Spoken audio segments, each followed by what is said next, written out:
what will eventually happen with Google Stadia? Google will be making games.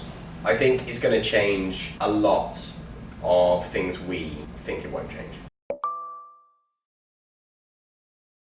Alright, welcome back to the Array podcast. I say welcome back, but this is actually our first ever one. If you're watching on YouTube or Instagram, hello. And if you're listening on Spotify or Google Podcasts, did you know that you can watch this on YouTube if you like watching things? And equally, the people on YouTube, if you want to listen, just go to your favourite podcast platform and we will be on there. As the podcast progresses, we'll become on more podcasts and more platforms. And hopefully we'll have other guests as well. But I'm Hugh Prosser, and this is Morgan Prosser. Morgan Prosser. We are brothers, and we have always had a love of cameras and technology and making things and creating things, and especially creating content and content around our other passions. Mainly, I run my own YouTube channel and my own company. Morgan runs Array and his own YouTube channel and a million Instagram accounts. So between us, we've got quite a lot of experience in the content world, the 3D modeling world, and the tech world. So we hope that this podcast is going to be actually interesting. Yeah, so welcome. Okay, so first of all, I want to talk about Google Stadia. It's been around on the internet for a while, and basically what it is Google's solution to gaming. Now, gaming is really a scattered industry at the moment. You've got console gaming, which is kind of getting further and further out. You've got mobile gaming, which is exploding and has been since about 2008 when smartphones were introduced. And then you've got desktop gaming, which is probably it's the second largest sector, and is basically where it's at. If you're a gamer, you won't be playing on desktop, right? You want to build your own machine, you want to build your own experience. The problem is it's expensive. Most people that want to get into gaming, they can't afford to get into gaming because the barrier of entry of having good specs, having a good PC is really, really high. Like, you have to have $1,000 to chuck at a good computer, right? Yeah. To actually play the games you want. And then every 6 months, something updates, there's a new DirectX thing, it's just insane the pain you go through just to play your favourite game, right? And at the end of the day, you just go open up Steam and play the same game after all that, right?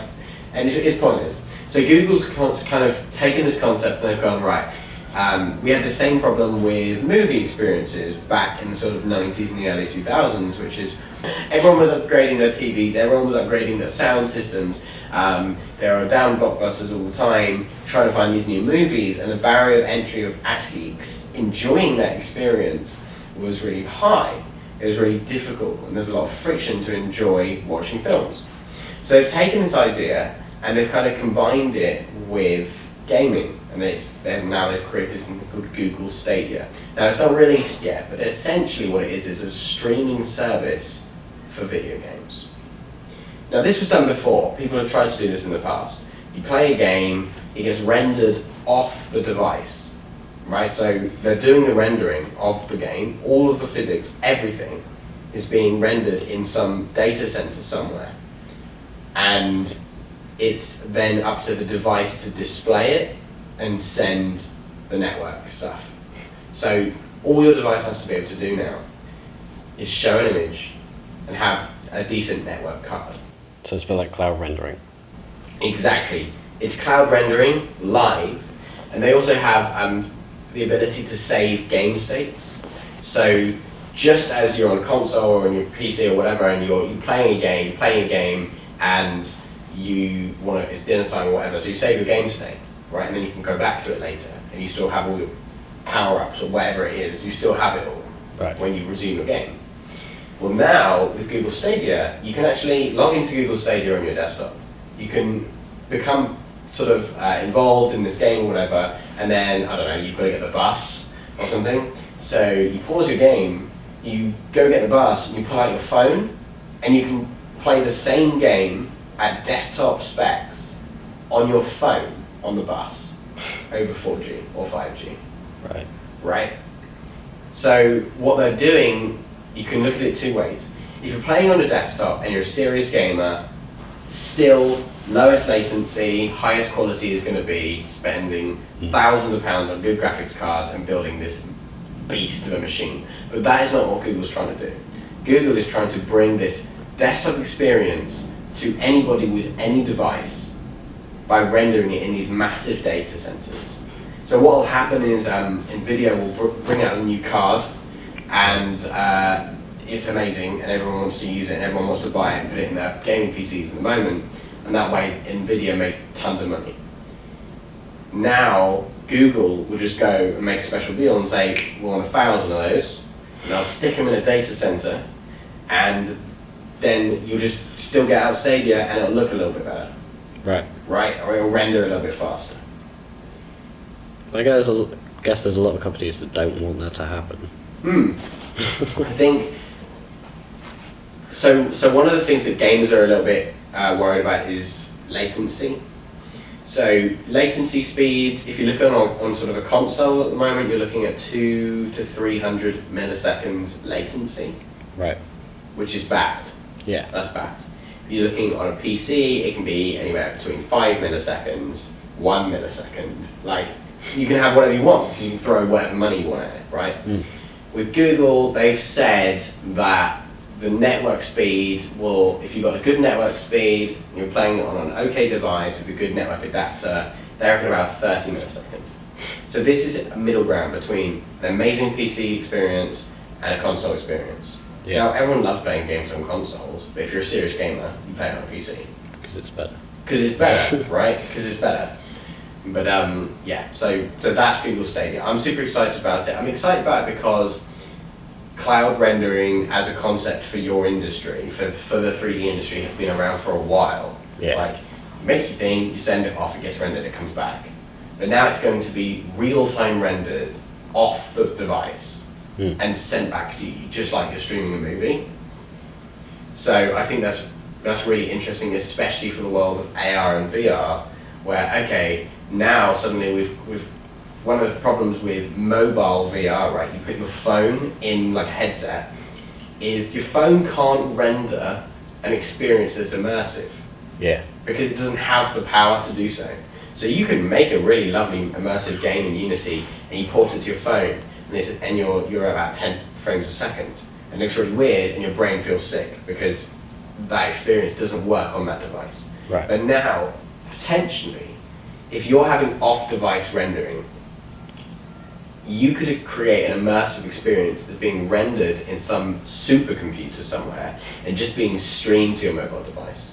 And that means that VR and AR are about to get a lot better because the problem of processing has been outsourced. Right. So it's just how do you display it, how good is the screen, and how small can we get the device, and how easy is it to make. So it's removing that friction so that people can have a better gaming experience and potentially in the future have a better immersive experience. I feel like that does make it seem a bit more kind of crap though. Why? Well, kind of, I don't know, when you're a gamer, part of the kind of coolness is having a nice computer. If anybody can play it on, you know, any device for a couple quid a month, tenner or whatever, then it kind of defeats the point of, I don't know. It means that anybody can do it. It's not kind of impressive if you have a nice computer setup, and it means there's no need for one. That's right, but that's like having... All you need is a good screen. Yeah. Like, you need a good monitor and that's it. Yeah, that's it. If you're a serious gamer, you're still going to want your own desktop. Yeah. Like, you're still going to want to do client-side rendering, right, on your computer. But the gaming industry doesn't want that. Right. Right, because if you think about it, so there's something called a bell curve, which is used all the time in technology, and it's the rate of adoption of a new technology. Right. So the curve looks like an upside down bell. It goes up, peaks, and comes sharply down the other side as well. Now what happens is you've got your early adopters, which is the rise. These are people that love new technology, they're the technologists, they're the people who love trying new things. And they give the illusion to the world that everybody's using it. Right. Then you get your normal standard people using it. And then right at the end you get the people who are almost against it. So you can look at this in the smartphone industry. 2008, everybody who was an Apple everybody who was an Apple fan went out and bought an iPhone. Yeah. And it gave the illusion that everybody had an iPhone. So then normal people started going out and buying these iPhones. And now you skip forward and even old people have iPhones. Yeah. Right, so that's gone Which is way up. probably So a your early mistake, 'cause they're adopters, pain in the your normal ass. people, and then your old people. Right. Right? That happens with all sorts of different things, and I think this is going to what's kind of happening with gaming at the moment, where you've gone, right, we've completed this entire curve. We've got early adopters using super powerful PCs. Then mobile gaming exploded. Everybody's got a game on their phone, right? I don't. Okay, yeah, but that's because you're weird. I don't actually. But Since I most was in, people like, year 10. will have played a game on their phone, Right. right? And that's because the mobile gaming industry is the largest. Well, it's there when you're bored, really, isn't it? Exactly. So Google have taken this approach, have gone, okay, why is mobile gaming so big? Mobile gaming is so big because there's no friction. And everybody has a phone. Exactly, you can pick up and be like, oh yeah, I'll play that game. Most of the time it'll work. You don't have to say, oh, I got the wrong graphics card, I got to install this other driver, like... Yeah, well, gaming on a PC is hell sometimes. I remember when I got Grand Theft Auto 5, it took about 2 days to get it to run properly. Really? 2 days? Yeah. Obviously not like non-stop, like it's the time I was able to use my computer. Which is obviously quite limited. Yeah. But, yeah, 2 computer time days. Yeah.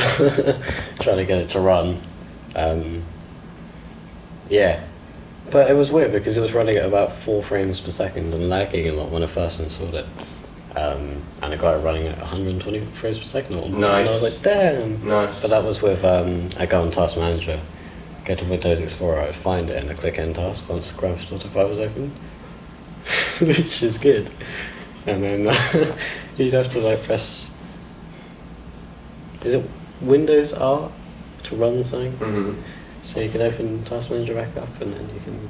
So you'd end with... No, you do. You open up Windows Explorer with when you press Windows R. It opens... There's the bar at the bottom disappears. Oh, But right. the game's still running. But your wallpaper disappears. So you just Everything close down your Just the operating game. system. It's Just literally... the game. The whole point of the computer is on is just the game. Stupid. Close every other window, every other service, just so we can squeeze out the juice. Pretty much. It'll still crash. Okay, so yeah, so that's Google Stadia. I think it's going to change a lot of things we think it won't change. Mm. Because if you look at how Netflix has worked, where we're like, oh sweet, like they've got a couple of DVDs that I don't need to go to the shop to buy. And to be honest, actually, if you look at Netflix, right, you look at Netflix, you look at how they started. They started by mailing DVDs to you. Really? Right, so first of all, from the beginning, they removed ownership. You don't need to own this DVD. What, are you going to watch it once or twice? Why would you need to own it? Yeah. You pay us a monthly subscription, we give you a DVD, and you send it back. Right, and then go, well, if you're not owning it, why are we sending you a physical item? Mm. Now you just go on your TV and it's already there. Right, and now it's, why would you go to another supplier? Basically, this format works so well that everybody's coming out with their own version of Netflix. Disney Plus is coming out this year. Everything that Disney owns and makes, Star Wars, Marvel, all of the stuff, it's all going to be on one service. Right. Right? And then you go, BBC, ITV and Channel 4 are starting something called BritBox. It's just been released. It's the British version of Netflix. Like every single thing made by those 3 people is now on one service that you subscribe to. Right. So and then you've got in America, you've got Hulu, you've got there's a CNN one. Like there's all sorts of different streaming services that you There's can pay now monthly TV. for. So the problem is that Netflix have run into is that, oh my god, we need to make our own content because all the people that are selling their content to us have started their own thing. So Yeah, Disney's yeah. not going to sell the next Avengers film to Netflix. They're going to stick it on their own service. Yeah. So Netflix is having this massive panic because they have no resources. So they've actually invested billions into what you know as Netflix originals. Yeah. Because eventually it will just be Netflix originals. Just to close up on the Google Stadia thing, what will eventually happen with Google Stadia? Google will be making games and experiences. Damn. Because what will happen is EA have their own streaming service, right? Like whoever it is, EA, Rockstar have their own streaming service that's not Google Stadia. They'll start putting their content on Google Stadia. Steam will do it. Steam will do say it. Steam. Steam. Yeah, stuff like Origin, which is EA's version of Steam. But can we not just make that available on a TV and then? If Steam brought up, I mean, potentially the only thing that could kill Google Stadia would be Steam having a good streaming service. But Steam doesn't have the infrastructure, whereas Google do. So most likely what Google will do is actually lease their servers to Steam. So Netflix runs on Amazon's servers. Right. But Amazon have their own subscription service. Which is Prime. Which is Prime. Which is a lot more than Netflix. Yeah. 'Cause you So get all the these other companies stuff. aren't fussed about their rivals using their hardware because they're like, great, even when people aren't using our service, we still make money, right? So, but I think Google will eventually make games because the same thing that happened to Netflix will happen to Stadia and the other services. Thank you for watching and listening to us today, babble on about Google Stadia. If you're interested in this, it's a good topic because it's tech and it's 3D. Let us know what you think in the comments below. You can send in some messages. Instagram's probably the best thing to do that. Was it Array3D? Yeah, that's the one. Array3D on Instagram. Make sure you're following us there because you get loads of behind the scenes and you'll be the first to know about all sorts. And of course, don't forget about our YouTube channel, which is, again, Array3D. Go and subscribe to that if you want to watch more of these videos. We do reaction videos, we're going to do podcasts, and we're going to do standalone topics. There's all sorts there. Go and enjoy yourself. Go and have an amazing day. Thank you very much. I'm Hugh. I'm Morgan. See you later. Bye. Bye! Oh, I feel bad doing that. You loosen up.